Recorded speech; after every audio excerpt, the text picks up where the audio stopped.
very much appreciate coming to visit with you. Chairman Moran, Ranking Member Van Hollen, and members of the subcommittee, it's an honor for me to join you today. America is once again the most attractive destination for investment in the world. Under President Trump's leadership, the Department of Commerce is strengthening American industry from those that are the most popular to those industries that have been long ignored.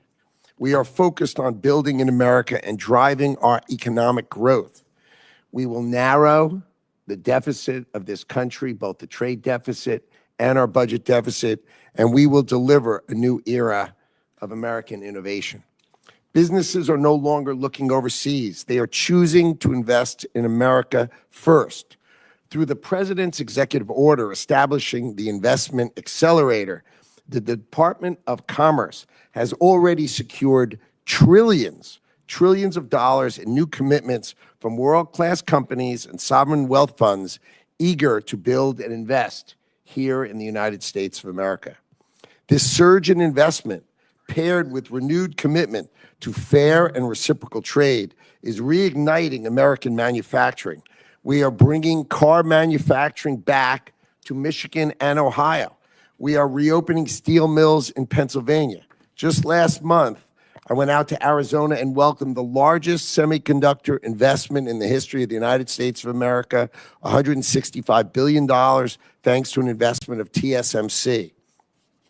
With respect to CHIPS deals, we are improving those commitments to more than $300 billion, doubling the previous investment of those companies receiving CHIPS Act awards without costing the United States taxpayer a single additional dollar. Our Commerce Department is driving substantial investments across America. Critically, the President's America First agenda goes beyond just economic growth and investment. The President is taking concrete actions to protect American workers and our national security. Under Section 232, the Commerce Department is conducting numerous investigations to protect, to reshore, and revive manufacturing capacity across our critical industries here in America. The Trump administration is imposing tariffs and ending loopholes. In April, we ended the de minimis loophole, which allowed foreign companies to avoid paying tariffs to ship small shipments into America, completely undercutting and undermining American small businesses. New export controls are protecting cutting-edge technologies and finally protecting critical industries and American innovation. In fact, the Bureau of Industry and Security, working with our partners in the Department of Justice, secured 22 criminal convictions, 32 arrests, 38 indictments, 231 detentions. We've seized goods of $185.5 million and additional seizures of another $40 million. Under this administration, the U.S. Patent and Trademark Office is tackling a mountain of unexamined patent applications left by the Biden administration, over 800,000. And we're successfully reducing the backlog for the first time in 4 years. In the past 4 months alone, we've removed 50,000 fraudulent goods and services from the trademark register that blocks the legitimate use of American businesses. Many of these purported trademarks come from what they call a specimen farm, which is basically a fake website produced by AI, producing fake products that aren't really for sale. And we ended them. At NOAA, we are transforming how we track storms and forecast weather with cutting-edge technology. But remember, not cutting any instruments or data. We're adding. We're improving the understanding and prediction of how hurricanes intensify. This season, NOAA's research centers will deploy new small aircraft drone systems and additional underwater gliders. This year, the National Weather Service will be running experimental AI-based forecast systems, and all data will be publicly available. Together, this commitment to innovation means earlier warnings and increased accuracy for Americans no matter where they live. For far too long, America has not protected its workers and its industry.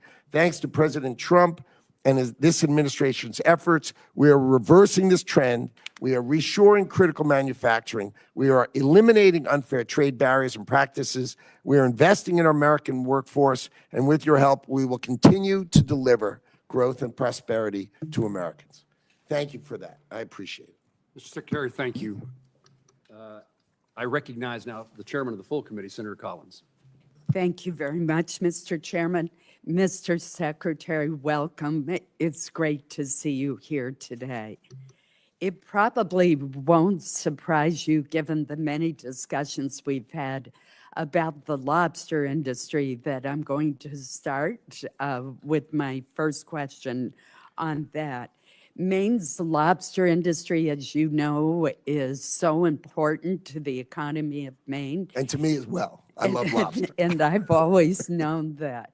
And it represents Maine.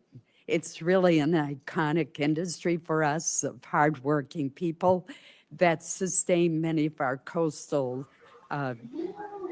Habíamos escuchado ahí de momento al secretario de Comercio de Estados Unidos, Lutnick, que comparecía ante el Comité de Asignación del Senado sobre la solicitud de propuesta para 2026, en el que decía en su pequeña declaración, ahora vamos a continuar escuchándole un poquito más, que las 232 sondas están reactivando la fabricación en Estados Unidos y que están mejorando los compromisos de chip a más de 300.000 millones de dólares. Vamos a continuar escuchando a Lutnick. Subsequently, the Maine Lobstermen's Association sued the National Department of the National Marine Fisheries Services in the Department of Commerce and overwhelmingly won the case in June of 2023. And I want to read you just a little bit of what the judge said, what the three-court panel said in its decision. It said that the service had relied upon worst-case modeling that was, quote, very likely wrong, based on assumptions that the service conceded that it did not believe were accurate. Projections that are very likely wrong, obviously are not likely to occur. And what the court found was that the service acted in an arbitrary and capricious way and blocked the regulations from going forward. But obviously, it's costly to go to court and to do that. So, Mr. Secretary, I know there's a new executive order that attempts to establish much higher standards for scientific research. It emphasizes rigorous evidence-based methodologies to inform federal regulations. Can you talk to us about how you believe that this new approach to regulation based in science will help protect the Maine fishing industry and our lobster industry from arbitrary and capricious regulations, as the court found was done in the previous administration?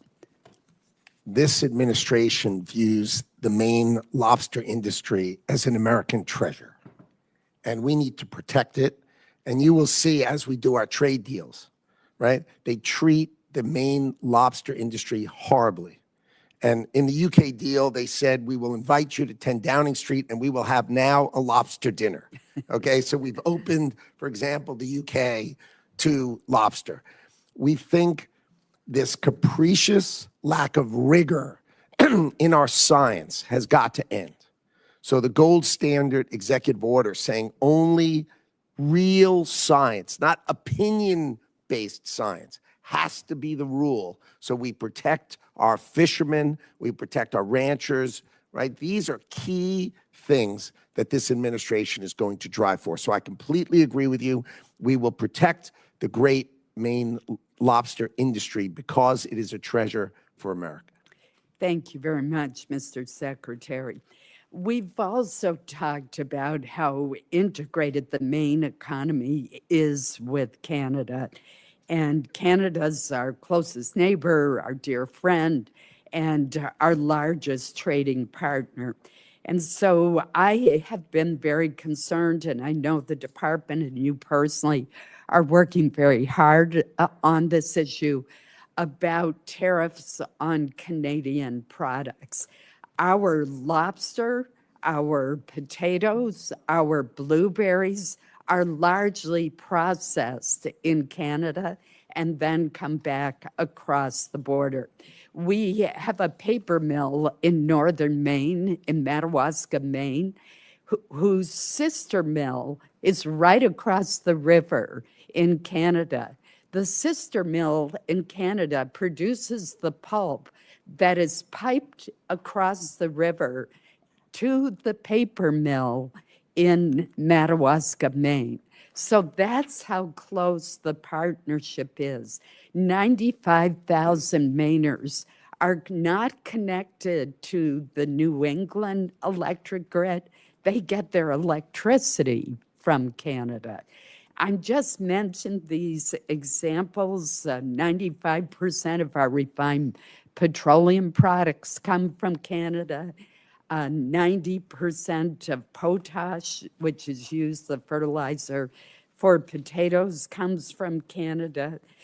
Just to give you a few examples of how integrated our approach is, could you give me a brief update on where we stand with Canadian tariffs?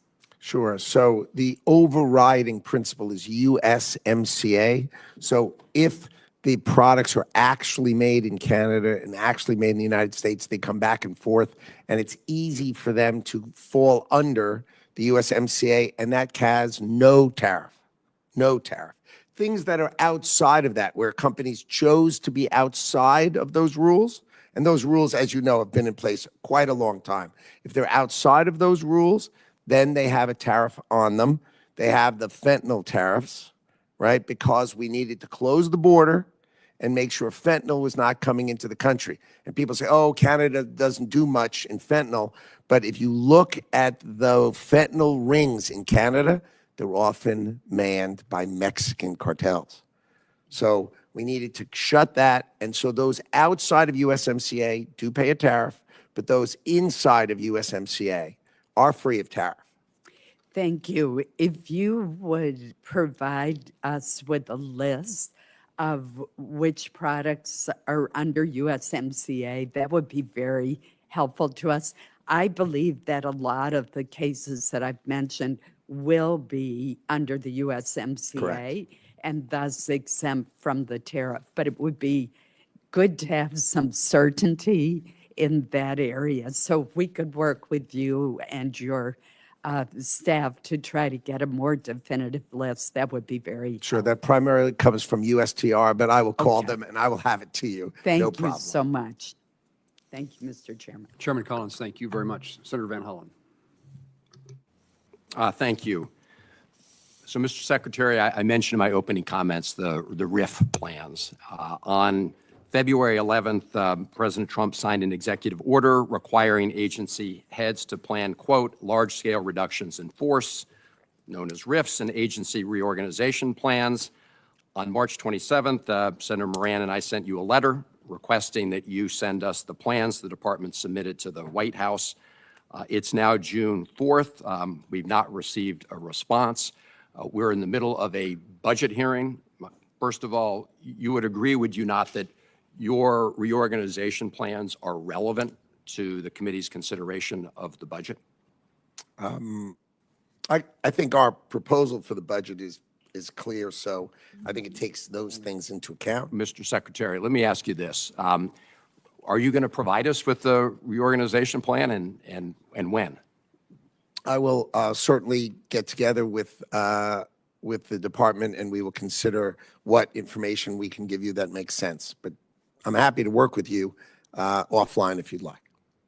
Okay, Mr. Secretary, you're aware of the fact that a federal district court ruled that the RIF plans proposed by the Trump administration could not go forward because the judge stated that, quote, agencies may not conduct large-scale reorganizations or reductions in force in blatant disregard of Congress's mandates, and a president may not initiate large-scale executive branch reorganization without partnering with Congress. That decision was upheld by an appellate court just a few days ago. I'm not asking you to opine on that legal decision. I'm simply asking you to provide the committee with a reorganization plan, and your response is maybe yes, maybe no. Am I getting that right? I mean, are you going to provide the plan to the this committee as we review the budget for the upcoming year? Well, we at the department are going to follow the law. That, of course, is what we're going to do.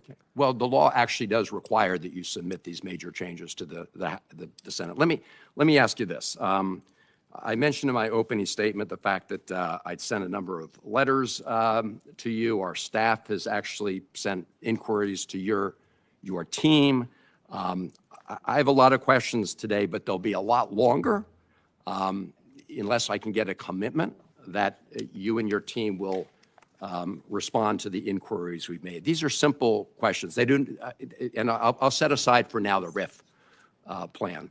And Mr. Chairman, I would ask unanimous consent to submit to the record the letters that I've sent to the Secretary and the staff inquiries that my team has made.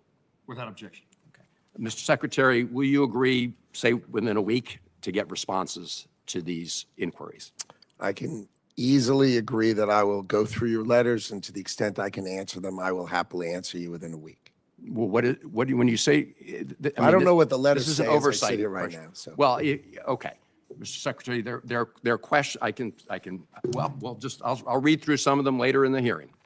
We can go through them one by one. They're pretty straightforward, simple questions about the implications of the department's actions on certain programs. Let me turn to the National Weather Service for a moment because, as you know, originally 600 staff were eliminated from the National Weather Service.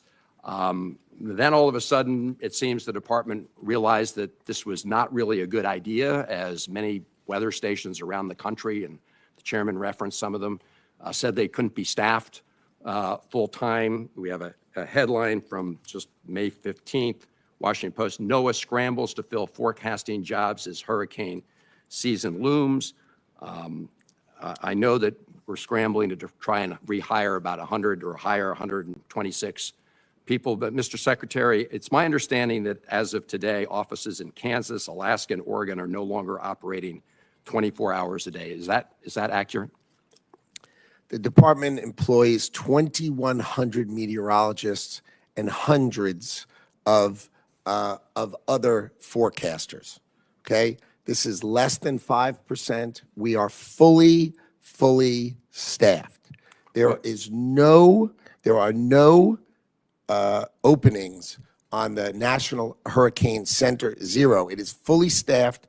We are fully ready for hurricane season, and our meteorologists Mr. Secretary, are fully staffed. you did not answer Fully staffed. You did not answer the direct question about whether those weather offices are open full-time, and it's obvious that you all made a huge mistake. I mean, you've acknowledged it by, having to rehire 126 people. But can you just comment on whether or not those offices I mentioned are operating 24 We have hours a not day? made a huge mistake. I did not say such a thing. I didn't say you did. It's pretty obvious from the actions. I will, as I said, you fired News 600, report you're was rehired. inaccurate, obviously. Obviously? Obviously. We're happy to follow up, and you can provide the facts. Sure. Thank you, Mr. Chairman. Mr. Secretary, in Kansas, we have lots of manufacturers, and the aviation and aerospace industry is a significant component of that. That industry has a very positive trade balance, perhaps the best in our country. Fantastic. And I wonder how the Department of Commerce is going to act to protect that trade surplus as you have negotiations with other countries for trade agreements. There's a 0 over 0 tariff provision on aerospace parts and tools Is that something that you would continue under the 1979 agreement in the aviation aerospace industry? Is that something you will pursue in trying to maintain so that trade balance continues to be such a positive for our nation? Our nation's aircraft business is, as you correctly say, a fantastic asset of our country, one of the great exports of our country, and we are going to protect it. So we have a 232 in the Commerce Department, but we do expect, as we did with the UK, we negotiated a zero tariff with them, and I would expect if other countries play ball with us, that I would expect that's an offer we make, provided they're buying our aircraft. Remember, in exchange for us doing a zero tariff, I mean, think of Donald Trump. He then gets an agreement by British Airways to buy $10 billion. They were competing with Airbus, and in part of that agreement, they committed to buying Boeing aircraft of $10 billion. That's exactly the way the Trump administration thinks about these kind of negotiations. Make sure it wins for American industry. You mentioned Section 232 dealing with aircraft and jet engines in particular. The comment period expired, I think, yesterday. What do you expect to occur next? Well, we expect probably by the end of the month, we'll have an analysis and we'll set the standard for aircraft part tariffs. We're going to discuss it with the president. We'll discuss the analysis, and we will take due consideration on what to do. But the key is to protect our industry and make sure those who trade with us treat us fairly. And I think we will use these tools to the betterment of American industry. In the aircraft and aviation aerospace industry, there are certainly large companies. You mentioned Boeing as a particular player in that field, but that's true in Kansas. We have some large companies who manufacture aircraft and aircraft parts. But there's also a lot of mom and pop manufacturers, small businesses are in that arena. And one of the ways we've been able to help those small manufacturers, aviation and otherwise, is the Hollings Manufacturer Extension Partnership Program that we refer to as MEP. I've heard from manufacturers in Kansas about the importance of that program, and I'm interested in knowing, it doesn't appear that it's going to be funded by what in your budget, or it's not going to be funded by, not going to be requesting funding. How does the department intend to replace the manufacturer's assistance that comes from MEP to make sure that our small manufacturers have the best access to technology and techniques to compete with the larger companies who sometimes dominate manufacturing?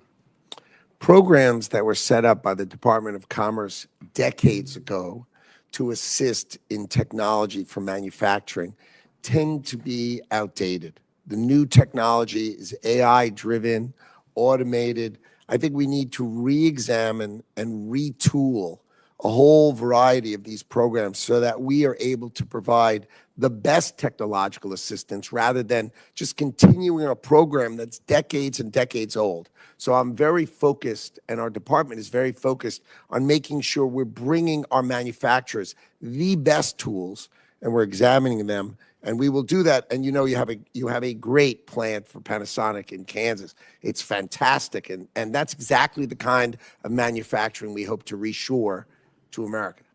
Thank you. Thank you for knowing about the presence of Panasonic in Kansas and its value to our state and to the country. I'm going to conclude my questions and next turn to Senator Kennedy. But I hope your budget that we will see, I hope in the near future, shows us the path that you intend to take to make certain that the latest technologies are available to small manufacturers. Senator Kennedy. Thank you, Senator Reed. Oh, yes, it is. Senator Reed, I'm sorry, I spent time with you on the Senate floor yesterday and overlooked you today. Easily overlooked. Not intentionally. Senator Reed. Thank you very much, Mr. Chairman. Thank you, Mr. Secretary. We've all been talking about bottlenecks, in fact, in the department and elsewhere throughout the government. In fact, last month, Senator Cruz warned about the growing backlog of contracts awaiting approval at the Department of Congress. He warned that NOAA alone has 5,700 contracts set to expire this year. And it's been reported in the press that you are insisting on personally reviewing every Commerce contract over $100,000? That is true. Well, that seems to be something that is not particularly efficient, and that results in the 5,700 contracts just in NOAA. So, again, if you can't find reliable support to do those reviews, I think you're wasting your time, frankly. So I am tasked with the responsibility of my department, and contracts over $100,000 should be reviewed by the secretary. Now, I may have more energy and more time, and if you drive by the Department of Commerce late at night, you're going to see our lights on because I'm going through it. I do it with my team. I do it with the people who run the bureaus, and I teach them how to analyze contracts, not to push forward what was done before. And I'll give you one quick example. They come to me with planes, hurricane hunters, and they said there were $672 million. I said, wow, how many planes do we get? We get two planes? Wow. Can I see the plane, please? Just show me a picture of the plane we're going to. And they show me this picture of a plane. And you remember old planes? They had like mullions in the windscreen. And they show me that, 3 propellers on each side. And I said, my God, when was this plane new? They said, no, you're buying a new plane. I said, no, when was the first one? Excuse me, Mr. Secretary. 1955. Excuse me, Mr. Secretary. These things have You're to stop. talking about a $600 million acquisition. That's Correct. a lot more than a $100,000 contract to do something like cleaning in the buildings that you occupy. Oh, And we cancel huge numbers of absurd contracts for software nobody uses. I said, how many people use this software? 0. These are waste, Excuse me. these are fraud, or these are abuse, and it's my job How to many teach my CEOs, staff. how many CEOs of companies, major companies in the United States, are reviewing contracts at the $100,000 level? And if they would, what would the board of directors say to them? The first year you're there, if you don't do it, you should be fired. You should know everything that's going through. You should do it with your staff. You should teach your staff how to do it, and then you should delegate them to do it once you've taught them. You don't do it, you're abdicating your responsibility. That's how I view it. That's how I ran my business privately, and that's how I'm going to run the government. I'm Well, responsible for our let's go ahead and get those 5,700 contracts done. There are not, This under weekend? any circumstances, How any about this- contracts how sitting about there, this there are weekend? none. Can you get None. it done this weekend? Work overtime with the gang and get it done? There are Because- no contracts waiting for me, and if there were, I'll be there all night tonight, making sure they get turned out with my team, teaching my team how to do it. Right. NOAA budget cuts. I'm echoing what's been said before, but NOAA is a key aspect of our whole society. Farmers plant based on NOAA weather. We do research so that we understand changing oceans, et cetera. And this cut, as described by Craig McLean, who was served as NOAA's top scientist during the first Trump administration, has said in his quote, the proposal to slash NOAA funding by nearly 30% would take us back to the 1950s in terms of our scientific footing and the American people. And I'm echoing what's said by many other people. You're going to destroy NOAA. Well, that's consistent. Under no circumstances. We have Excuse me. 2,100 meteorologists, and 120 retired this year, and we hired them back. I was able to have them exempted from the hiring freeze. We care about meteorologists. We care about hydrologists who do the rivers and the ponds. So we are fully staffed with forecasters and scientists. Under no circumstances am I going to let public safety or public forecasting be touched. But I tell you what we did cut. We did cut programs writing children's books for climate anxiety. Yes, that was in NOAA. And you agree with me, that's not part of our mission. Our mission is to forecast. Our mission is to protect. Our mission is to advise. Our mission is to research, not write children's books on climate anxiety. How much money did you save there? We saved tens of millions of dollars On of books for nonsense children? out of NOAA. Nonsense out of NOAA. I want to also associate myself with those comments made by colleagues about the MEP program. We find it to be very effective. And the notion that, oh, we're not going to repeat what we did 10 years ago, et cetera, it's working. In the U.S., it's been estimated in FY24 that MEP secured $5 billion in new investments and created and retained 108,000 jobs. It's worth the investment.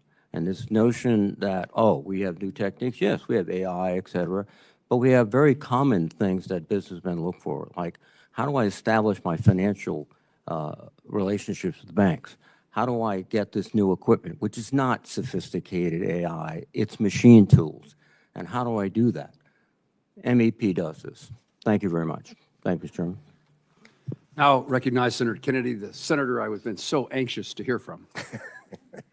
We'll see if I was right. Thank you, Mr. Chairman. Thank you, Mr. Secretary, for being here today. Mr. Secretary, I think I'm like most Americans. I agree with some of the things that you and the White House have done on tariffs, disagree with others. It's clear to me that the president listens to your advice about tariffs. So I want to spend my precious time trying to understand how you think. If Vietnam, for example, came to you tomorrow and said, okay, Mr. Secretary, you win. We're going to remove all tariffs and all trade barriers. Would the United States please do the same? Would you accept that deal? Absolutely not. Absolutely not. That would be the silliest thing we could do. Why is that? Vietnam has a $125 billion exports to us and imports from us $12.5 million. And you're thinking, Vietnam exports $125 billion? I'm aware of the figures, but tell me But where why do they you- get it from? They buy $90 billion from China, then they mark it up and send it to us. So you They're wouldn't- just a you wouldn't- pathway of China to us. You wouldn't accept that deal. No, it's a terrible deal. We're the one with money. We're the one with the then store. Of what's the course they want us purpose- to take What's the down. purpose of reciprocity then? Is reciprocity not one of your goals? Are you telling the president that we shouldn't seek reciprocity? If that's what you're telling him, why are you trying to do these trade deals?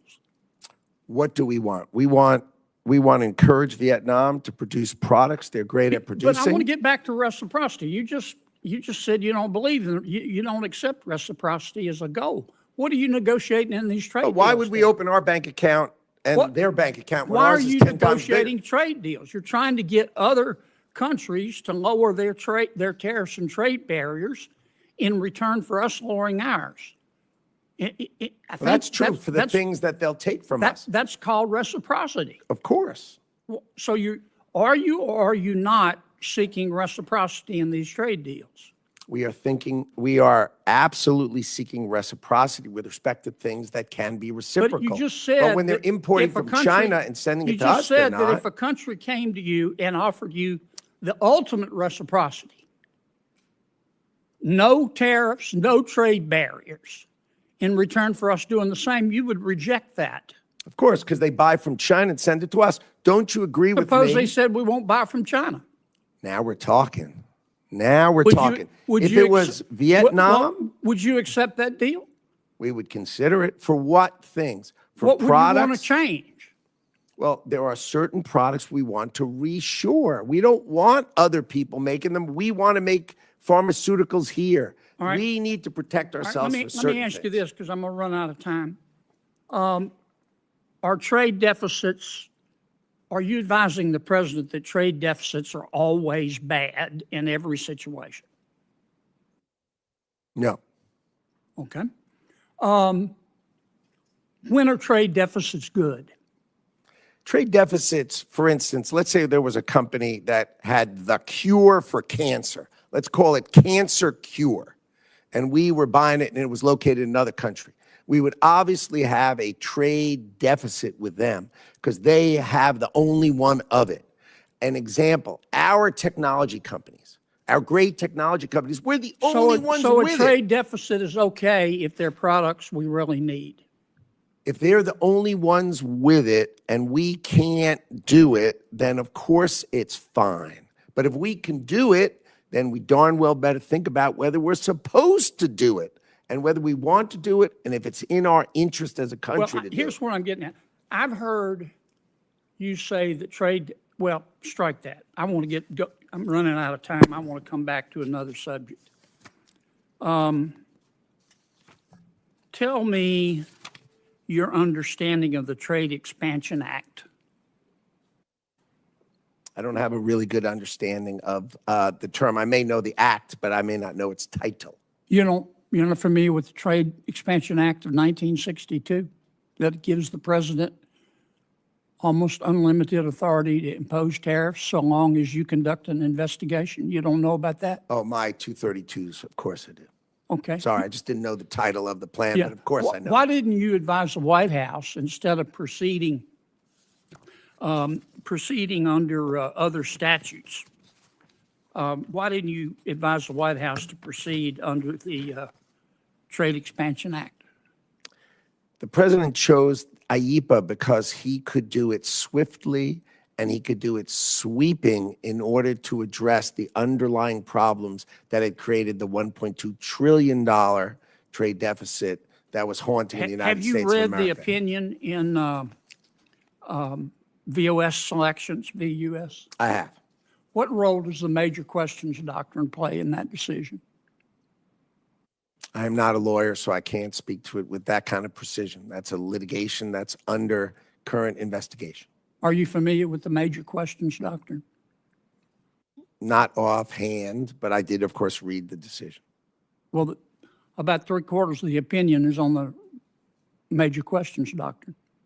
Again, I tend to not know the title. I know the topic and the details of it, but I tend not to focus on titles. Sorry. I'm way over.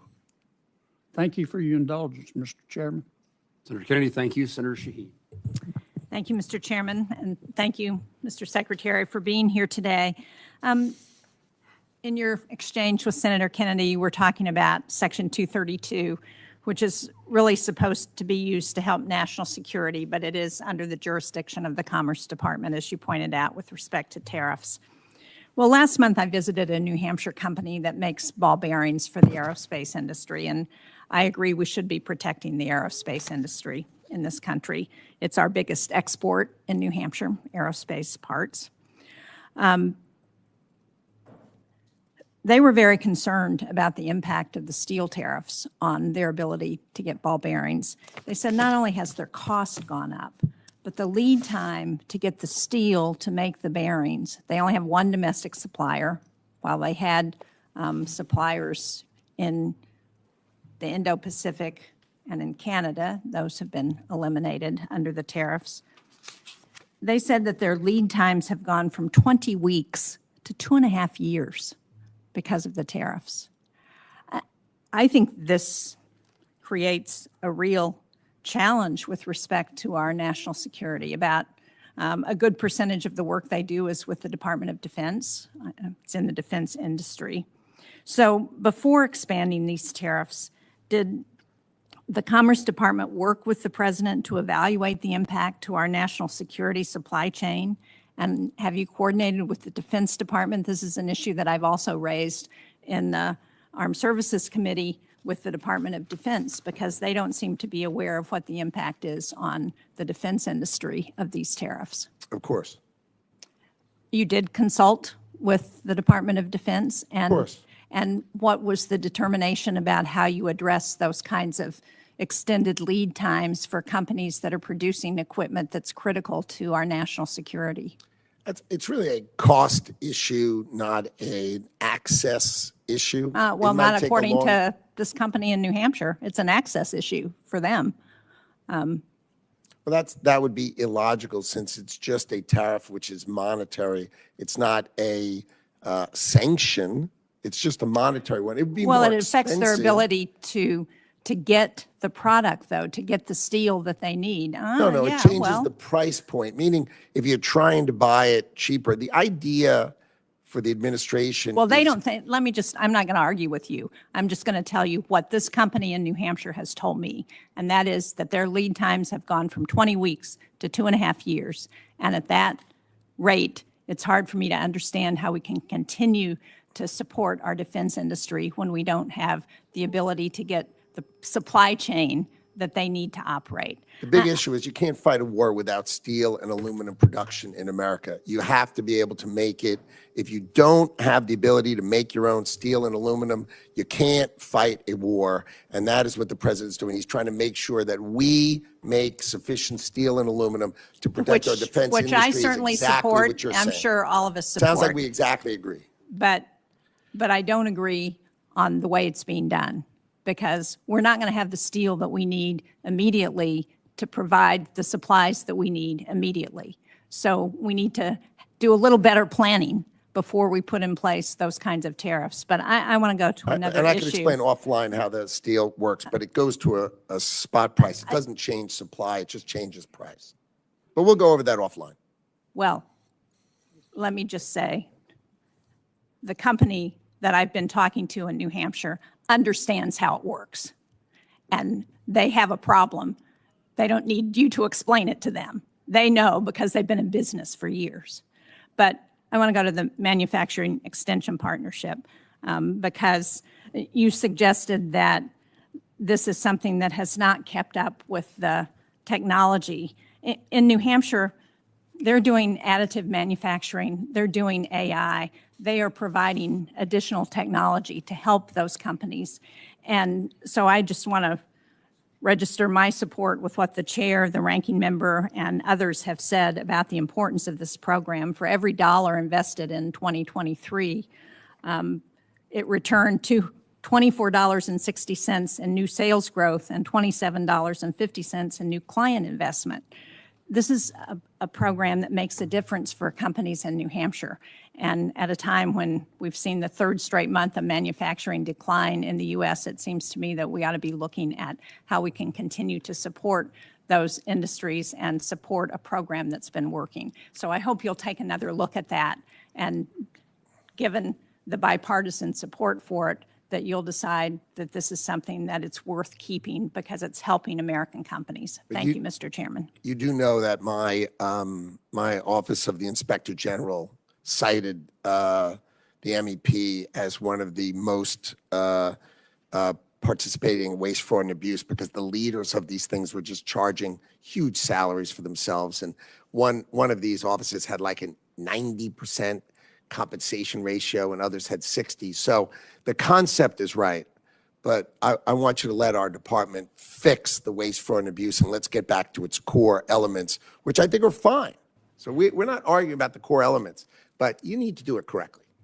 Well, if I could just respond, Mr. Chairman, I appreciate that there may be issues and that we should address those, and it would be helpful to have some transparency around that. I can tell you that in New Hampshire, the head of the MEP program is not making an inordinate salary, because we watch that carefully in New Hampshire. Thank you. Thank you. Senator Fisher. Thank you, Mr. Chairman. Welcome, Mr. Secretary. Nice to see you. I appreciate the review that you're doing in the department over the programs that you have there, and as you try to make taxpayer dollars be spent efficiently. Looking at broadband programs, the broadband funding map continues to be a major priority of mine. The map tracks all federal dollars being used for broadband deployment, as you know. And the goal is to avoid redundant overbuilding and wasteful funding. However, we have had issues with agencies that do not collect or report this data consistently, if at all. By law, NTIA has a key role to collect this data from federal agencies, in addition to submitting their own program data to the FCC, which houses the maps. Will you commit to prioritizing NTIA's work to support the broadband funding map and ensure that these dollars are optimized? Sounds smart. Yes. Thank you. Are there any other areas where you think that NTIA's broadband programs can maximize funding to make sure that they meet the intended purposes?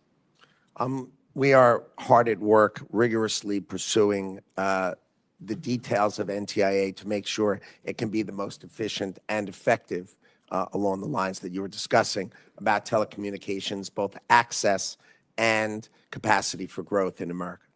You and I have talked about the BEAD program in the past, and I know you have your work cut out for you in reviewing that program, especially with all the red tape that the Biden administration created for that program.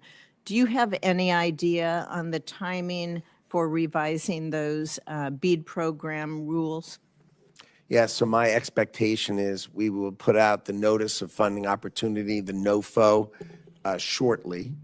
And then we would expect everyone to apply within 90 days. We're going to hold it hard at 90 days, and then I'm going to hold my department firm that within 90 days, if those applications are done without regard to favoring one technology over the other, just make sure we're giving the benefit of the bargain. What's the cheapest way to get broadband to these people, the most efficient way to do it? If they make that application, we will make all awards by the end of this year. So you had the Biden administration sitting on it for 30 months, right? And you're going to watch us distribute the money and get it out the door, provided the applications are, let's say, technologically agnostic. Just do the right thing for the American people. Let's get the broadband to the people for the most efficient way, and we will put out the money.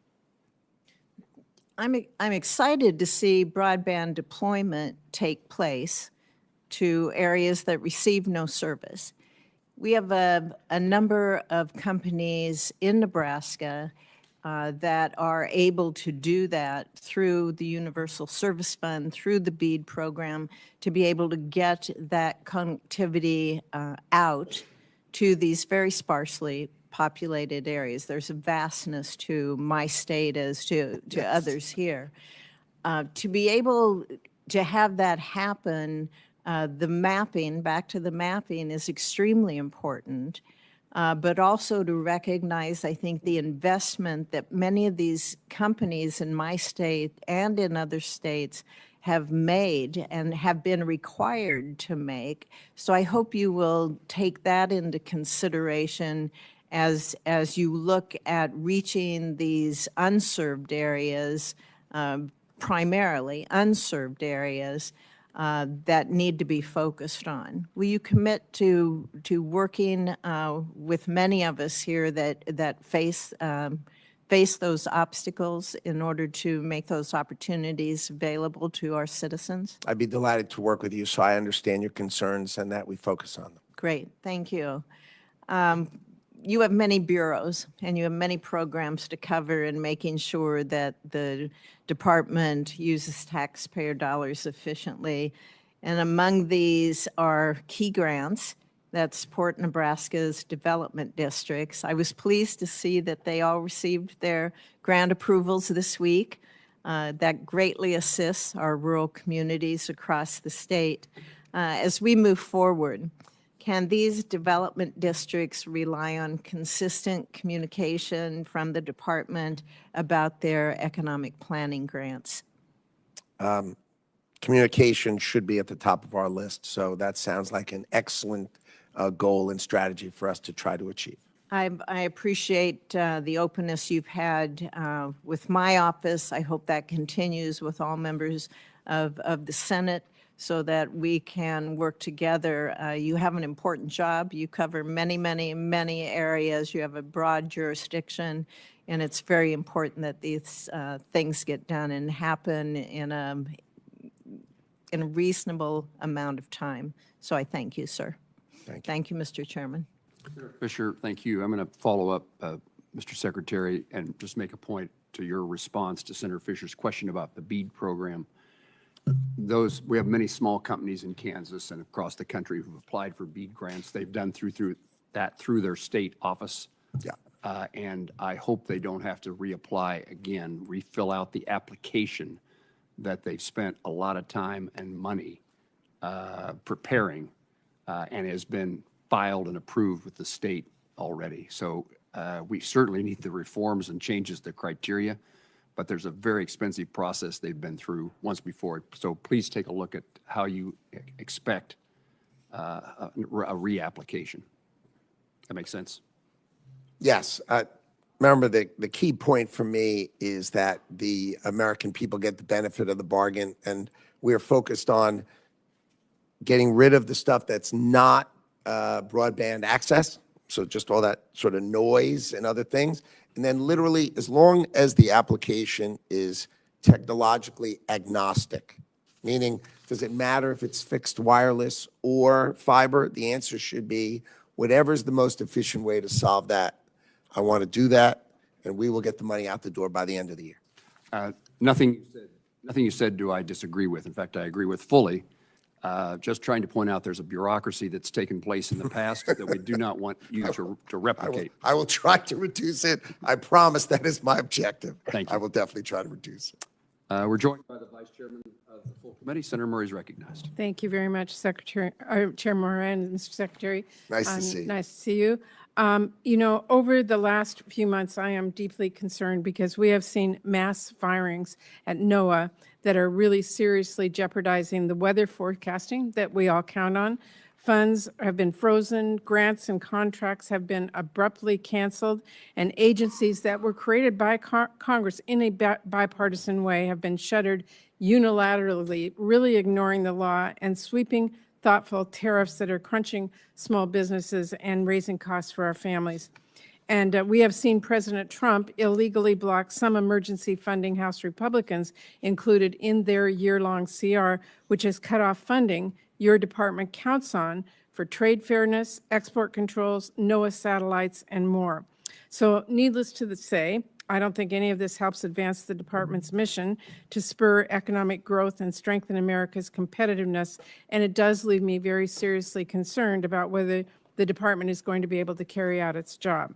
Now, before I turn to my questions, I do want to quickly raise your decision to cancel $48 million in Tech Hub funding for the American Aerospace Materials Manufacturing Center in Eastern Washington and Idaho, alongside several other hubs. We've had a chance to talk about this yesterday, but I want you to know I have a lot more questions than I think you answered. This hub is really a partnership of industry, academia, military, governments at all levels. Canceling that funding and further delaying progress at the Tech Hub really damages our defense industrial base and limits our ability to compete with China, as I told you yesterday. So that is unacceptable, and I look forward to you resolving that as soon as possible. Okay, we have not canceled anything. And just to let you know, I do have, since we discussed it yesterday, I do have the $220 million. We did draw it down before the date it was due, and we have the funding for the tech hubs. We are going to fund the tech hubs. Okay, we I have look the forward- funding, the 220, right? And the additional 280 comes when there's Okay. a forward auction, but I have the money. We will fund them. I'm not canceling them. I just need to make sure they do the benefit of the Yeah, bargain. I appreciate that, and and they as do I it said correctly. yesterday, we need an answer that everybody understands is critical. Now, I do want to ask you while you're here, one of the agencies that you oversee is NOAA. It is absolutely essential to supporting sustainable fisheries, protecting our natural resources, and making sure that we have accurate weather forecasts. Cutting away at NOAA, as you've been doing, and as your budget proposes to do further, is going to do serious harm. Among other cuts, your budget would completely eliminate the Pacific Coastal Salmon Recovery Fund. That would be catastrophic failure. It would abandon our communities, our tribes, our industries who rely on salmon. And across the Pacific Northwest, salmon are not just fish. They are a way of life, and they are foundational to our economy and our culture. So I would like you to explain quickly why you proposed that cut. And I want to ask you, did you consult with our tribes or fishing communities who count on it before making that decision? The issues are that we do the same thing in multiple ways in NOAA. We have not cut any hydrologists, which are the people who study the But you water. you eliminated the Pacific Coastal Salmon Recovery Fund. That is what I'm precisely asking you about. Well, I think Did you talk to our tribes or our fishermen before you did that? Of course. Well, I have spoken to the tribes, I've talked to the scientists, I've talked to the fishermen. No one in the Pacific Northwest supports those cuts. And I want everyone to know I will not vote for an appropriations committee or appropriations bill that eliminates that funding. Now, staying on NOAA, facilities like the Northwest Fisheries Science Center, which is in Seattle, are really in dire need of investment. For this reason, This CGS Appropriations Committee has long included language requiring the Secretary of Commerce to include the cost estimates for NOAA construction projects of more than $5 million in the congressional budget justification materials, as well as the 5-year cost estimates for those projects. Are you aware of that requirement? My understanding is we filed our budget according to the CR with exact precision. Well, have you submitted the department's FY26 congressional budget justification? It did not include the list of projects. My Which is understanding is required to the CR had certain obligations for us, and we followed them with precision. That's Well, my understanding. The fact is that you are required by law to submit the NOAA PAC construction list to Congress with the budget. That wasn't done. Can we get that list by Friday? I'll happily take a look at it, and if it's required, of course, I will send it in. Okay, it is required. Mr. Secretary, I wrote a law, it was called the Digital Equity Act, to help close the digital divide, and it passed with overwhelming bipartisan support. Now, the administration has arbitrarily canceled billions of dollars for the Digital Equity Act, claiming it's unconstitutional. This is a program that every state, Democrat and Republican, has applied for, every single state in the country. It distributes laptops in Iowa. It helped people get back online after Hurricane Helene washed away computers and phones in western North Carolina. It's a program in rural Alabama where they taught seniors, including some who've never used a computer, how to use the internet. I wanted to ask you, has the Supreme Court declared this bipartisan law unconstitutional? Has No, any judge? it'll go through the courts, and the courts will decide. No one has declared this unconstitutional. No one. Your job, Mr. Secretary, is to carry out the law that Congress has passed. You don't get to keep laptops from our kids because the president doesn't care about rural communities, kids in rural communities. My advice to you here, it is a law. It is not unconstitutional. And I would urge you to get those digital equity dollars out the door and save everyone the legal fees because the law is very clear. I hear you. Okay. I just have a few seconds left, and before I finish, I do want to underscore my state, Washington State, is one of the most trade-dependent states in the nation. 40% of our jobs are connected to international trade, and President Trump and your department continue to pursue this chaotic tariff policy that business in my state stand to lose billions of dollars. I have heard from businesses across my state, from manufacturers, from small retailers. They are struggling to absorb the cost increases on everything from napkins to car parts. And this uncertainty has really left them scrambling, which has delayed investments and caused serious supply chain disruptions, especially at our ports. These actions, in addition, have really harmed our relationships with our key allies like Canada. Heard Senator Collins here earlier talking about Maine's being their neighbor. It is our neighbor in Washington State. They are one of our biggest trading partners.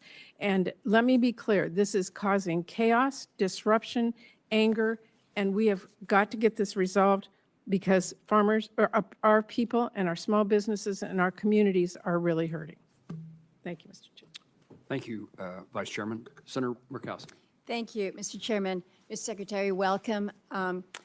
I'm glad to follow the ranking member as well as the chairman of the committee in talking about fisheries. You know, I'll never disappoint you. When you come before the committee, we're going to talk about fish. And I appreciate what you have shared with Senator Collins about the administration's desire to protect our fishermen. We're pleased with the executive order relating to American seafood competitiveness.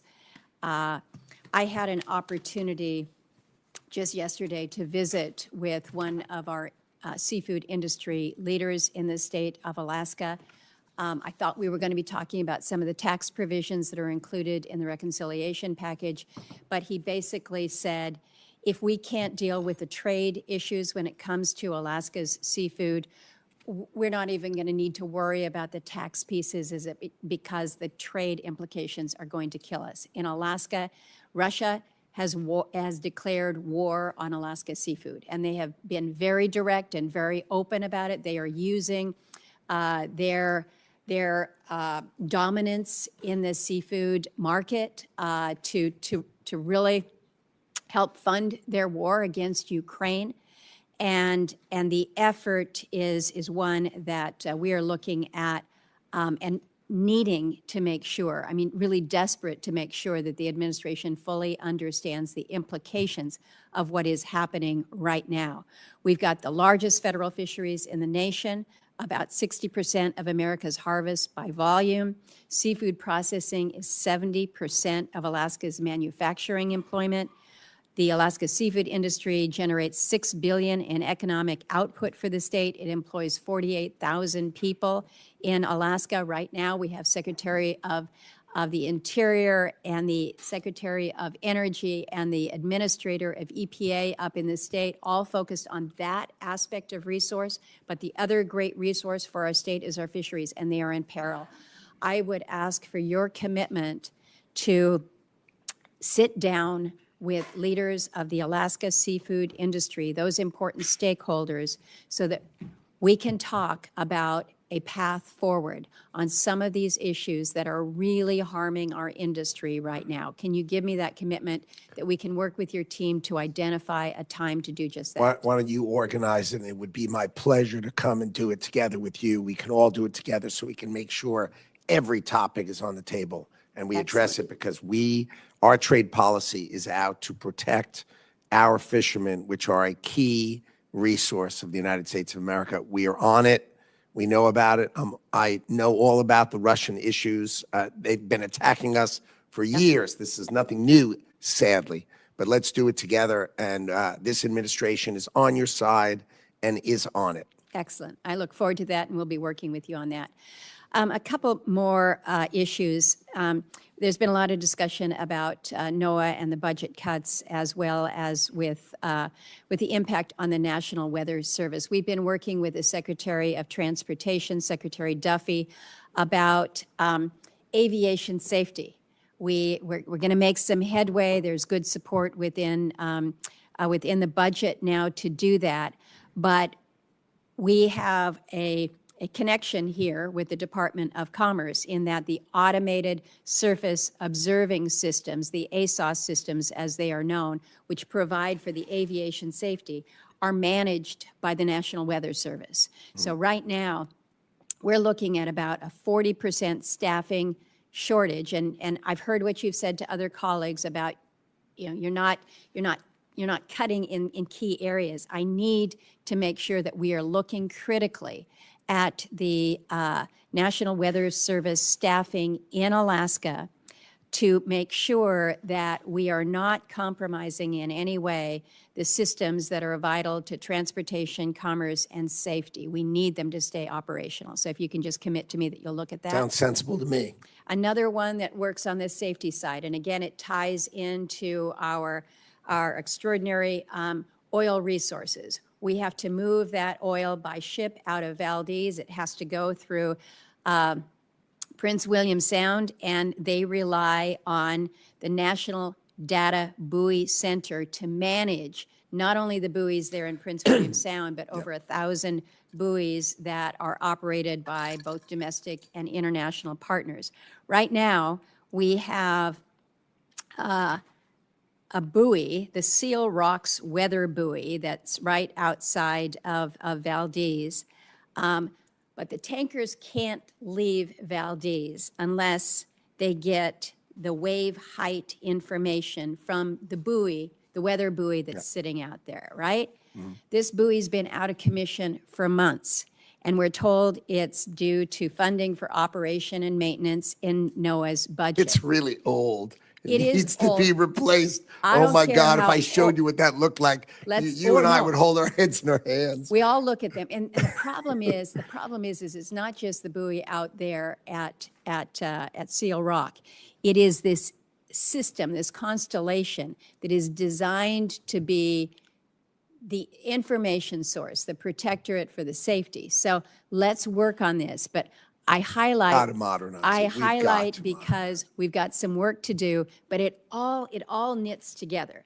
So I've highlighted a couple of specific Promise you're in instances. it. We're in it together. I promise. I I agree won't make with you go out there if you'll commit to me that we're going to upgrade these systems. But in the meantime, we're going to get them operational so that we're not compromising safety. Absolutely sensible. Appreciate it. Thank you, Mr. Chairman. Senator Coons. And thank you, Mr. Chairman and Ranking Member. Welcome, Mr. Secretary. I look forward to working with you. You are, I believe, the first Secretary of Commerce to be a patent holder. And I personally am excited to work with you on protecting American innovation and patents.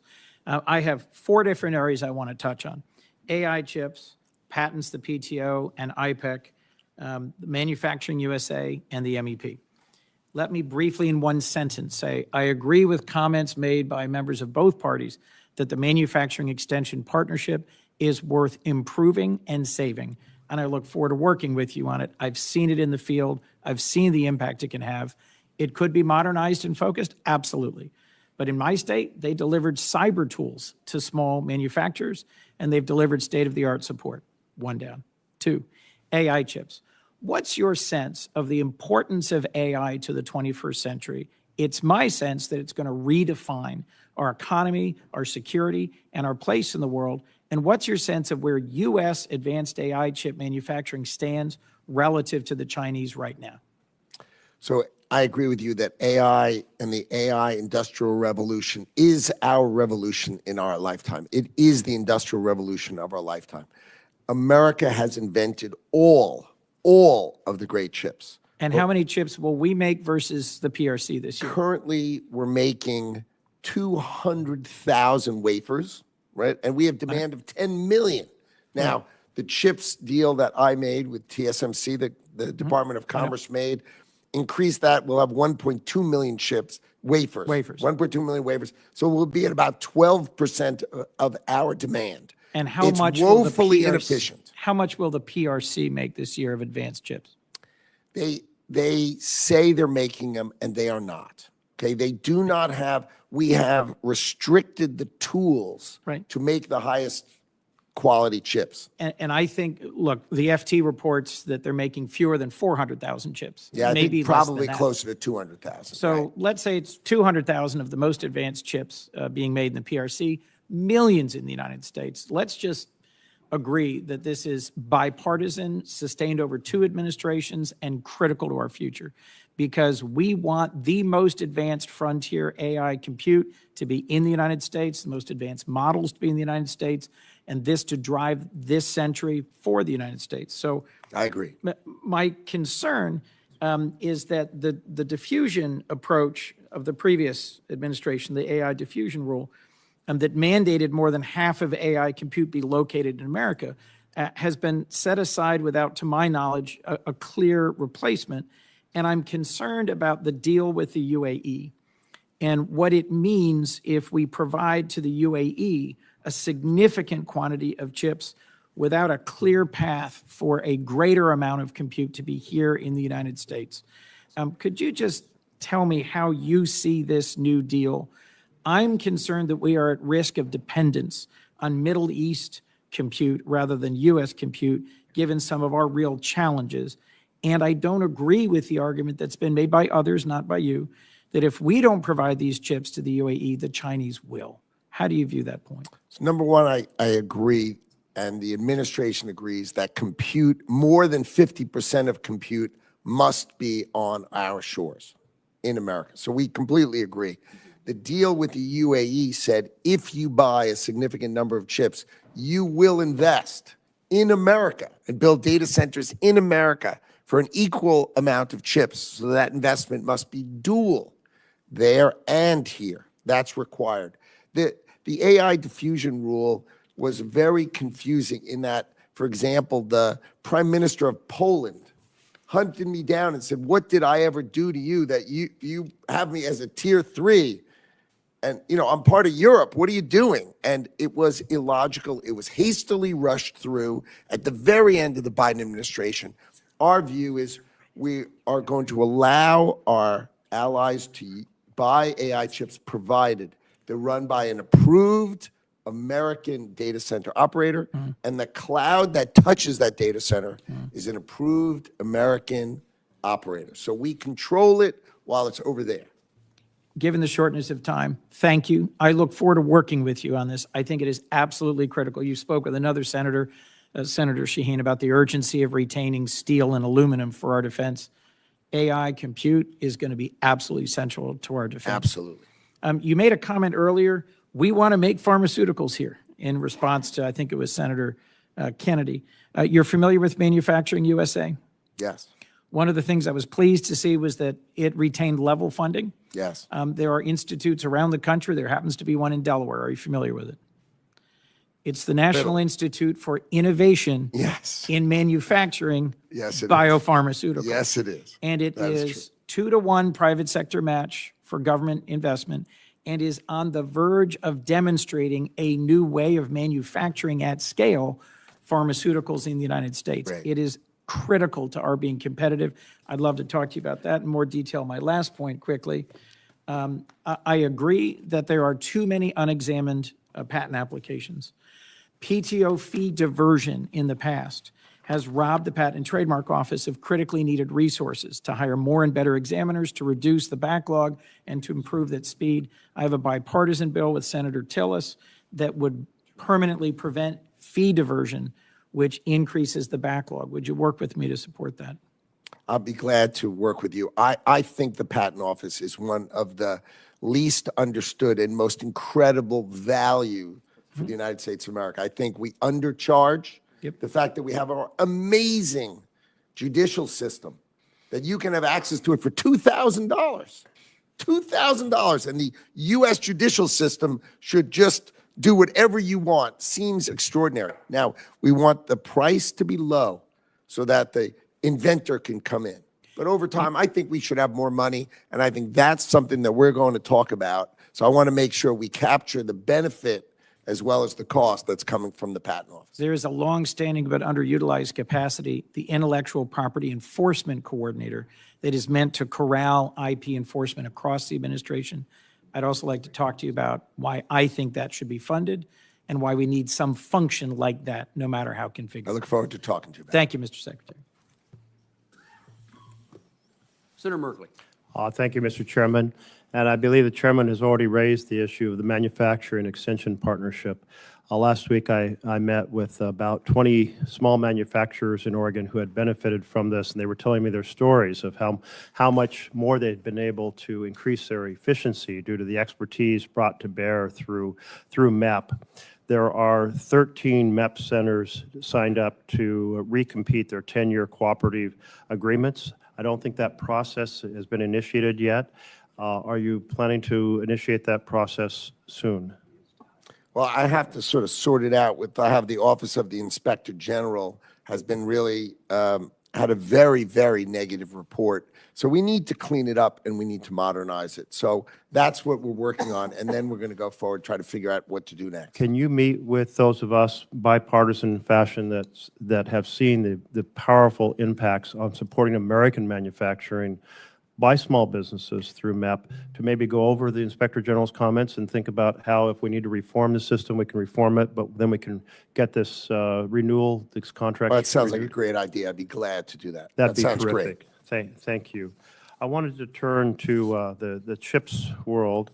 To implement the CHIPS Act, Commerce signed contracts with American chip makers, but you have noted publicly that you are not planning right now to distribute the CHIPS award dollars even to folks who have satisfied the contract conditions.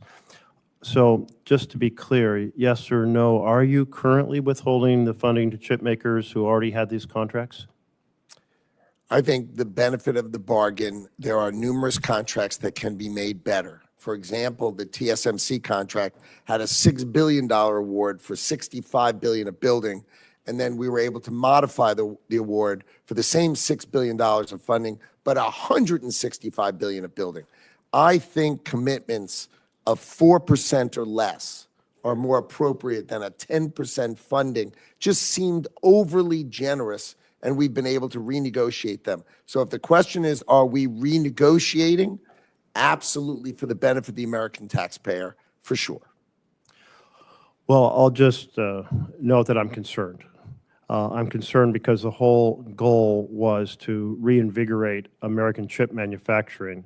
And to some degree, you may be able to strike a better bargain, but at some point it doesn't become a better bargain, and we reduce the acceleration of our re-energizing the chip industry here.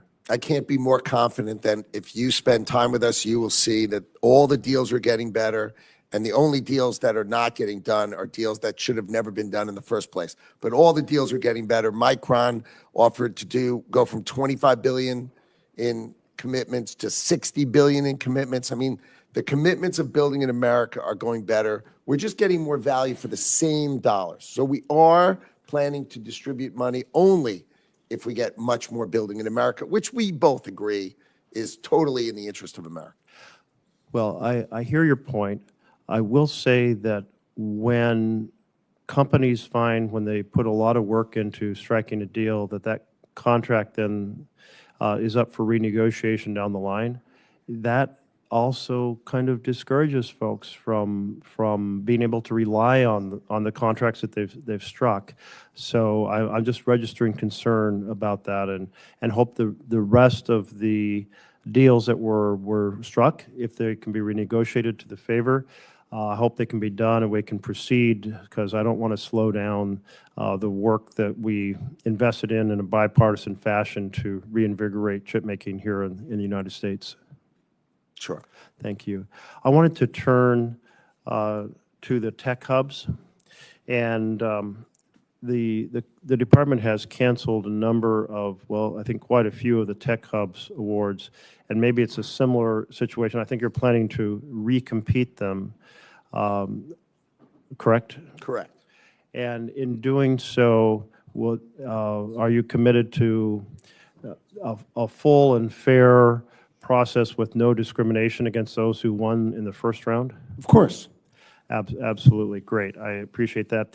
I'll tell you, the microfluidics hub in Oregon, the challenge of cooling chips is such a key part of advanced chip making, as many more layers are added to try to reach the maximum amount. And that's such an important technology for the future. And so I can tell you the community in Oregon was very excited about the investments they've already put into this strategy. And I think it's I know that they were very competitive the first round. I'm sure they'll be very competitive the second round, but I just want to put in a word of how important it is that technology continue to be pursued aggressively. I look forward to reading it. Thank you very much. Senator Britt. Thank you so much, Mr. Chairman. Mr. Secretary, it's wonderful to have you here today. Great to see you. Thrilled to have you in front of this committee. And just to kind of build off of what my colleague just said, obviously, I wanted to highlight the good work that's done by Southern Research and their Birmingham Biotech Hub. Right. The Birmingham-based experts and scientists are national leaders in oncology, precision medicine, population health, and infectious disease, and are well-positioned to make sure that any groundbreaking advancements that are made can be done there. And my only question to you, and I really appreciate your commitment to making sure the process is fair and thoughtful moving forward, is that if there's some senators from both sides of the aisle that would love an opportunity to just sit down with you, and would you just commit to giving us a few minutes of your time to talk about it? Sounds great. Happy to Excellent. commit to it. Thank you so much. I appreciate it. So I want to highlight a success story of the automotive industry in the great state of Alabama. Auto manufacturing has truly transformed our economy. It has literally driven us into the 21st century. It started in the late 1990s with our very first OEM right outside of Tuscaloosa, Alabama. And since then, we've added more than 3, along with countless suppliers, 150 Tier 1 and Tier 2 suppliers throughout our great state. So in a little over 25 years, Alabama has become the premier host for the automotive industry. We are also the #1 auto exporting state in the country. Alabama auto exports are sent to 78 different countries, and actually one of our OEMs exports more than 2/3 of its product. I wanted to work with you to make sure that Alabama continues to be the premier, and the work that we're doing, I think, is exactly what President Trump wants to see more of: onshoring jobs and providing life-changing changing opportunities for the citizens that I serve. And so I want to know, how are you going to work to replicate the great work that's being done in places like Alabama and other states?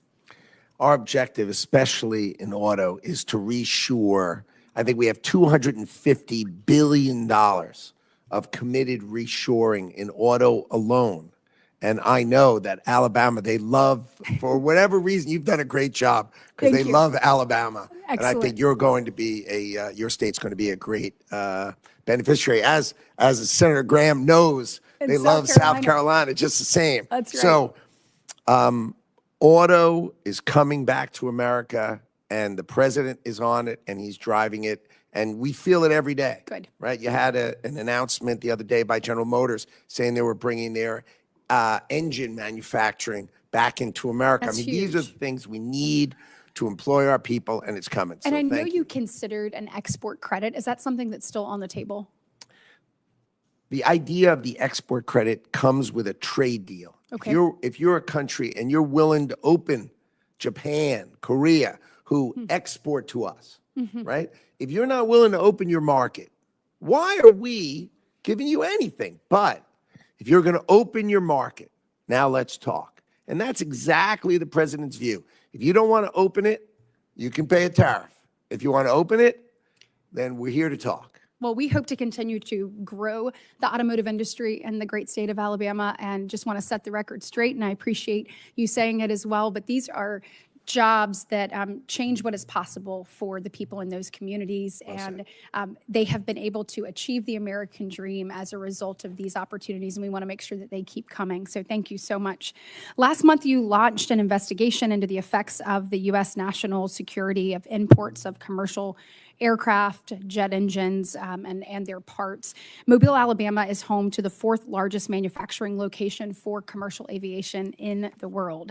Will you consider the production needs of both Airbus and Boeing to meet the extreme commercial backlog that we've seen? I think it's now over 14,000 aircrafts, in order to make sure that we are doing what we need to meet the needs of our country. Can I say exactly? Yes, Okay, exactly great. the way you've said it. This is a lot easier Exactly. than I thought. Excellent. Thank you so much.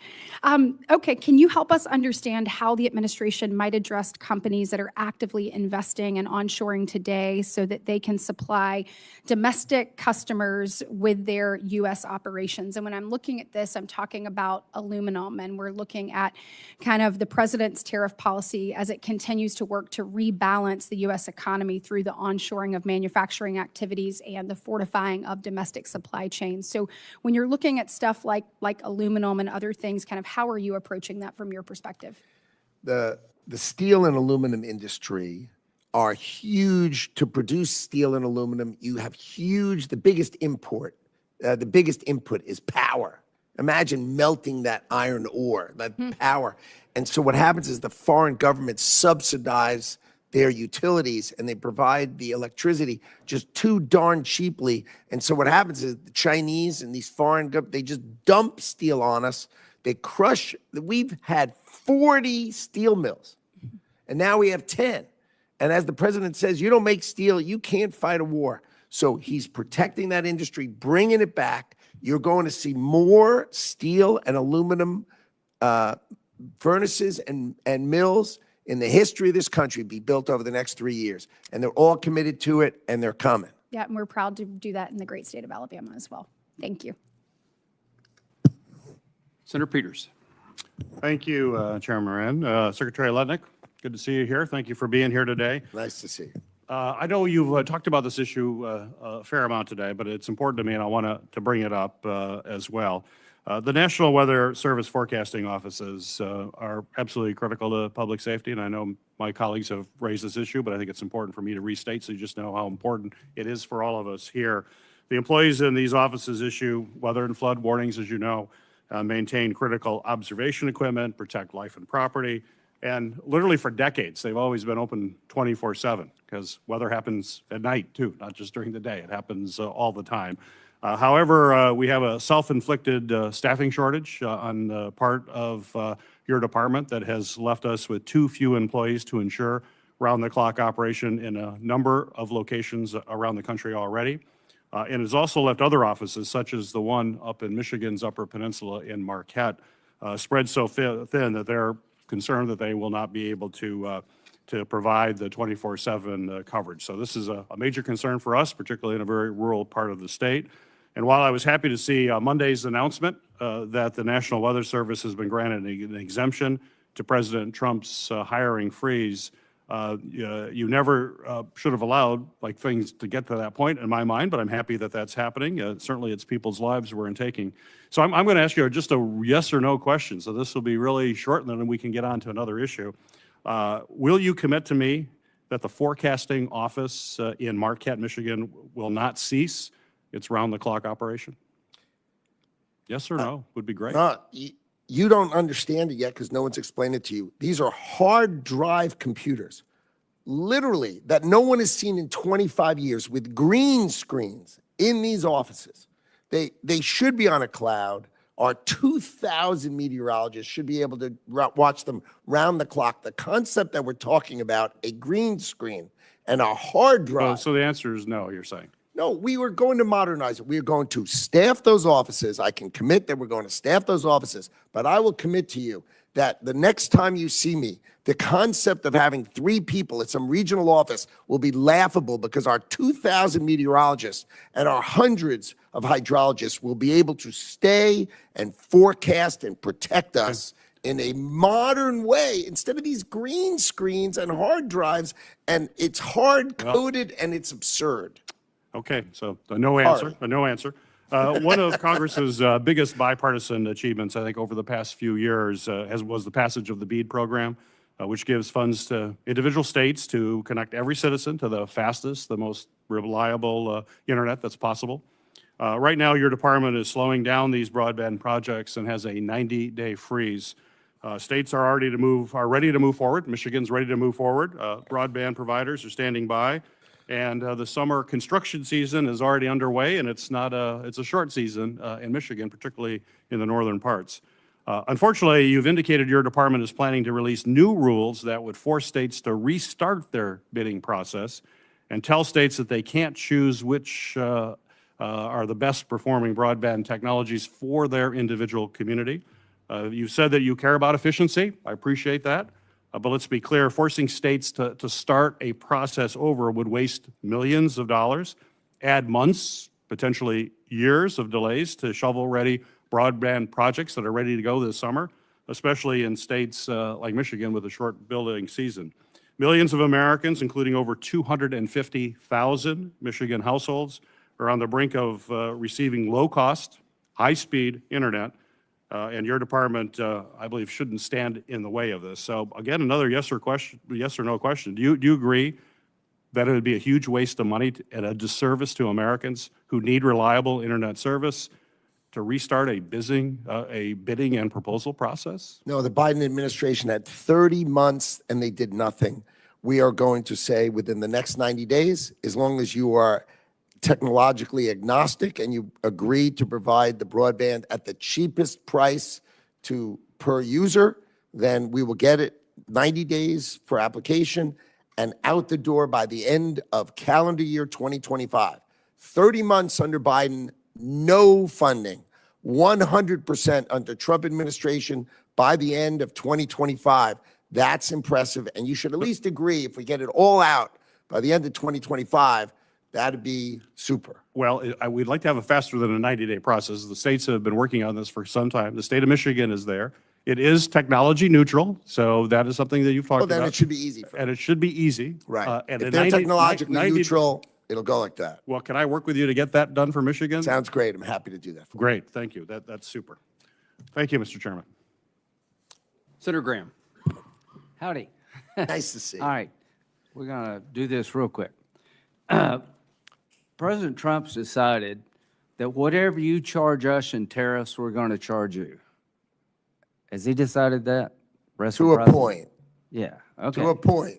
All right, well, that's You one of the can't points. use my bank account if I can use yours. If Yeah. mine is 100 times bigger than yours, Yeah. that's not fair. Reciprocity. Logical reciprocity for sure. Okay. Well, that makes sense to me. Whatever you do to us, we're going to do to you, and we'll reach out. Maybe we'll go to zero. That'd be great.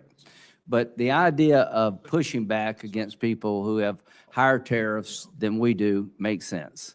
I'm glad you're doing it. And that's what you're doing, right? Of course. Okay. I'm also glad you're using tariffs to change people's behavior. Like, if you're going to let your country be a dumping ground from fentanyl, maybe we should tariff your stuff. Does that make sense? Yes. Well, it does, to the world out there. If you want people to change, make it in their interest to change. Pat them on the back or kick them in the ass. I don't care what works.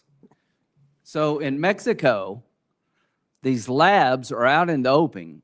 They're killing more Americans, 3,000 a week. We're going to do something about it under Trump. And if you don't want to get tariffs, change your behavior.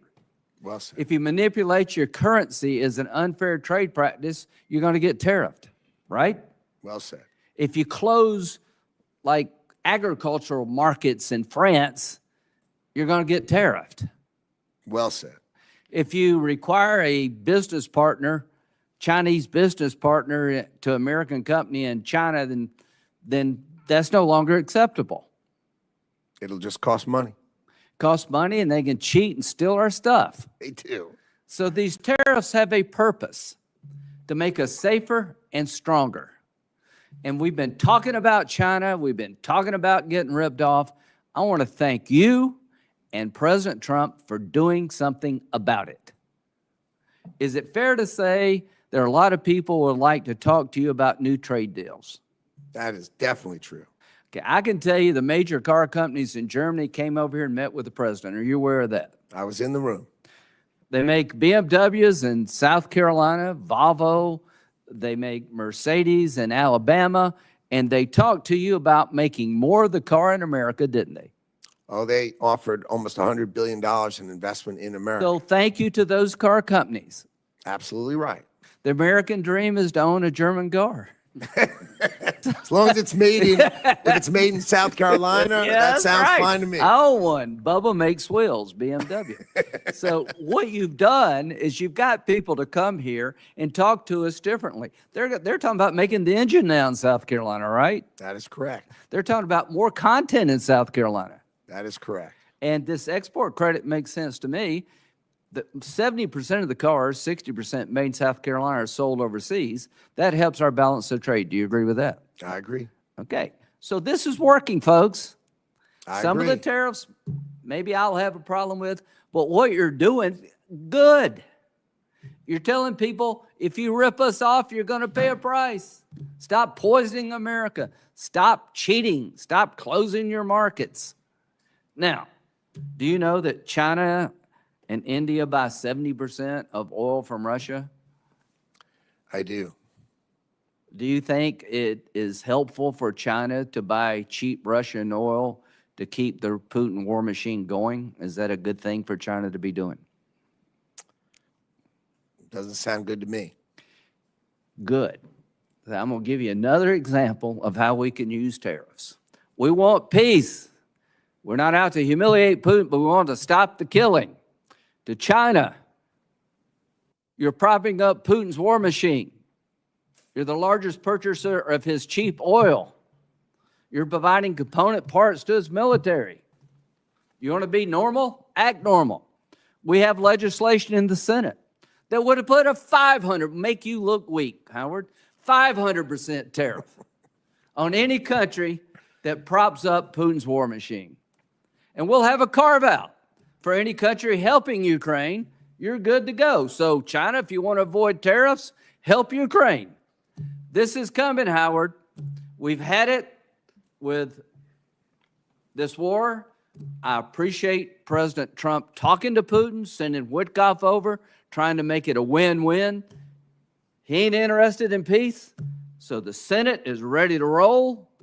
And to our friends in China, if you keep helping Putin and propping up his war machine, we're going to hit you hard because you're destabilizing the world, you're putting our nation at risk, you're rewarding bad behavior, and we're going to extend the concept President Trump started. If you're screwing America and you're making the world an unsafe place, we're coming after you. Thank you, Howard, for all you do. Thank Senator Van Hollen, we have votes at 11:45, which is fast approaching. We'll have a second round of, as soon as Lindsay leaves, only the people in this room. Thank you, Mr. Chairman, Mr. Secretary, thank you. And I do hope we will vote soon if we don't see any progress toward peace on the Graham-Blumenthal legislation. So I want to follow up on Senator Kuhn's questions with respect to the deal with the UAE and AI. Sure. Because I know you share our concerns about diffusion of technology to China. In fact, you're doing a number of things in your department to try to crack down on exports of very sensitive items. I think we need to go into this very clear-eyed. I mean, the UAE has conducted recently the Falcon Shield exercises with China. They've hailed a, quote, golden era in UAE-China relations. I think it would be helpful, Mr. Secretary, if you could provide, if you haven't already, and I don't think you have, if the administration could transmit the text of the agreement with the UAE, including the side letters and security annexes to Congress before any licenses are issued. Can you commit to doing that? I'll just follow whatever the rules of the State Department are. But I'd be happy to go over it with you privately. But if you want it to be public, I'll just let the State Department decide how they play those things.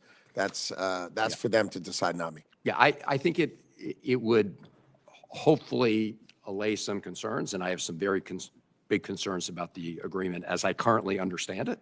But I look forward to seeing it. I just want to point out that the Republican-led Select Committee on the Chinese Communist Party said last year about a much smaller deal that was contemplated by the previous administration involving UAE, and I'm quoting from that Republican-led Select Committee, quote, an agreement of this significance must be properly vetted by both Congress and the executive branch.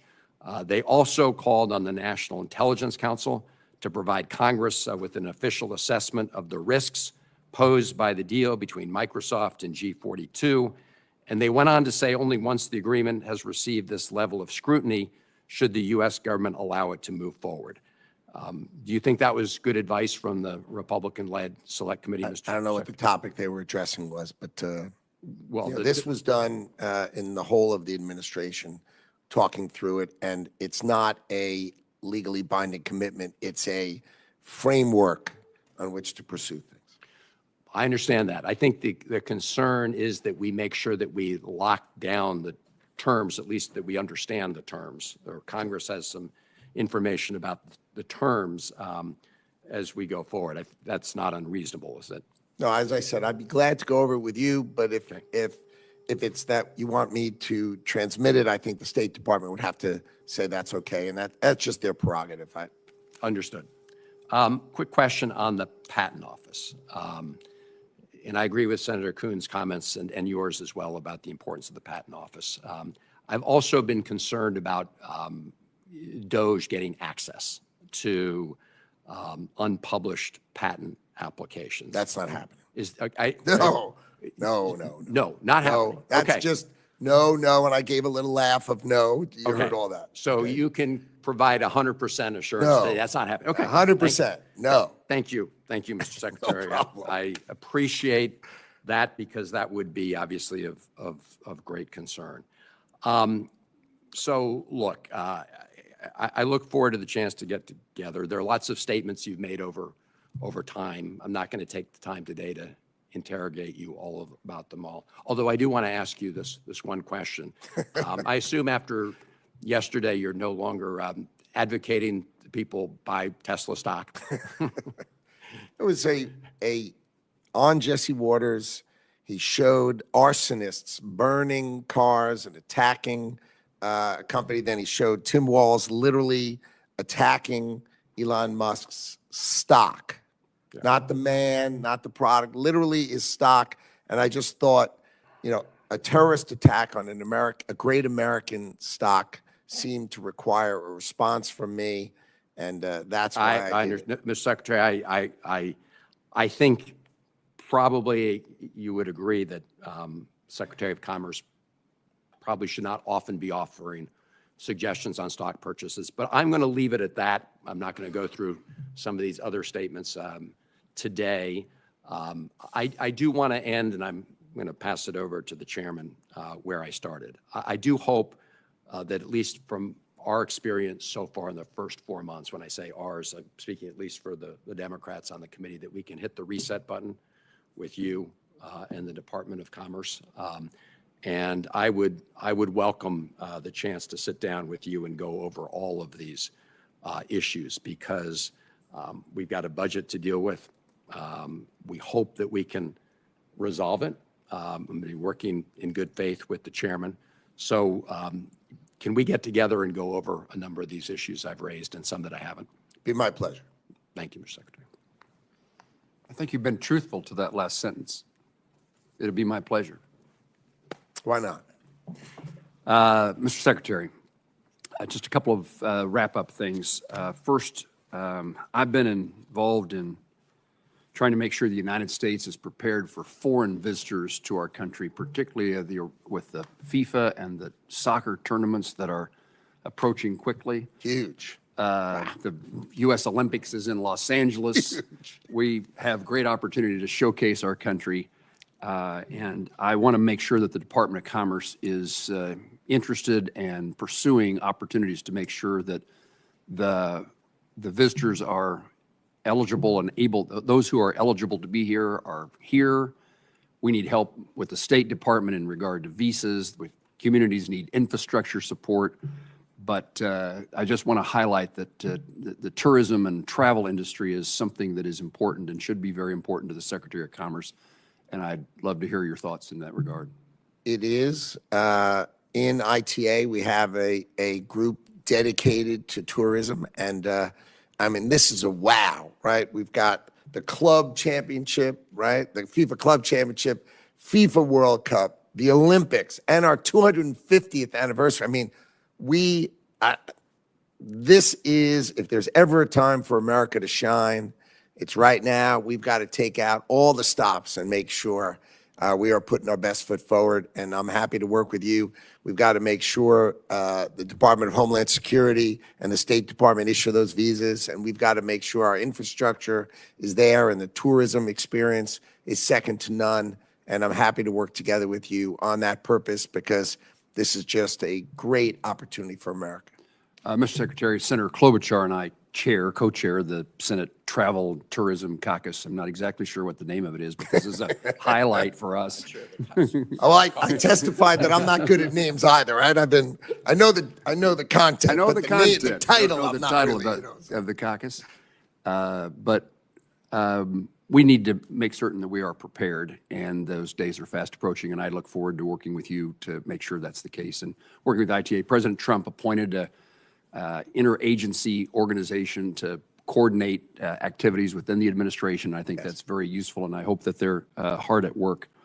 You responded to, I'm going to see if I can get you to respond to a way that Senator Peters would not think you're saying no to a question that you might be saying yes to. And that is, he and I've introduced legislation, he's agreed to co-sponsor, that would permanently designate the National Weather Service employees, that certain category of employees, as essential and therefore not subject to a hiring freeze. They are essential under the law, as I understand it today. If we don't do our job as a Congress and get a appropriation bill done and government shut down, they're still working. They're essential. And my understanding is that you're supportive of that legislation, and I'm trying to have you say that my understanding is correct. I am, of course, supportive of keeping our meteorologists and our hydrologists protected. But I think it's important that we spend some time that you understand how inefficient we do things, and that if we did it more efficiently, then we may not need so many, or be, because we have them sort of put out in the field, they could be centralized. And I just like you to understand that, and we'll work together on that so you understand it, and we'll do that together. But I, of course, am supportive of your macro topic for sure. And I meant to preface my question to you by a lead-in that would have said, understanding that we need to utilize new technologies and update our National Weather Service. Way to go. In the meantime, we need these people at work. For sure. And then perhaps finally, we worked with Ambassador Greer on an issue of Chinese-owned ships and fees for their dockage in the United States. Yes. And from a Kansas perspective, but from an American perspective, so much agricultural produce is shipped abroad. Senator Murray indicated she's an export state, a trade state. Kansas airplanes, aviation, Of course. agriculture, and the concern that we were trying to address, and Ambassador Greer, I think, was very helpful in understanding of the circumstance. But absolutely, we want to have American-built ships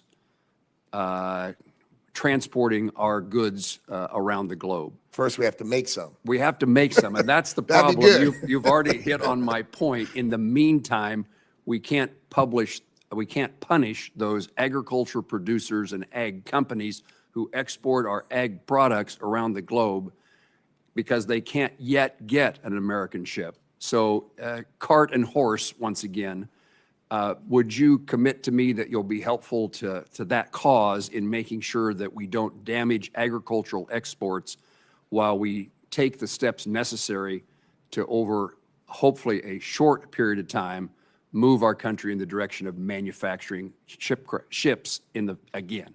Be my pleasure. Thank you.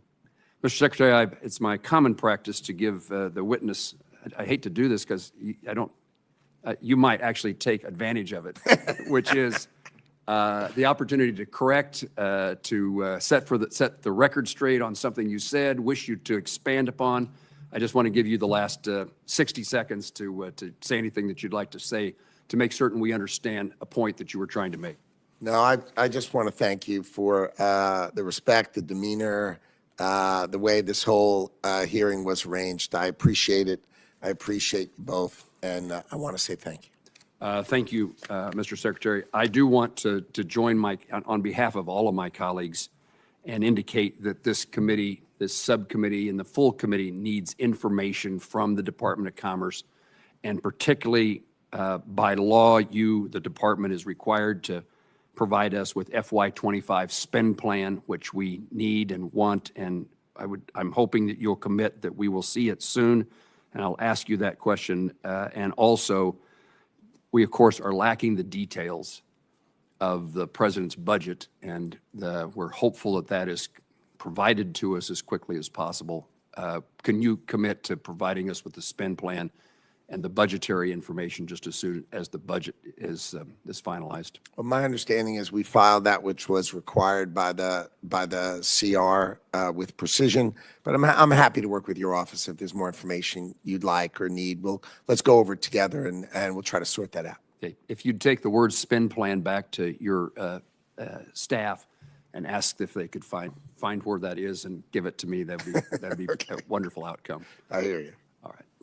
With that, we're going to conclude the hearing. And there's magic words I need to say. With no further questions, senators may submit additional questions for the subcommittee's official hearing record, and we request you, Mr. Secretary, to respond to those additional questions that will be provided in writing within 30 days. The subcommittee, after thanking you for your presence, is adjourned. Thank you.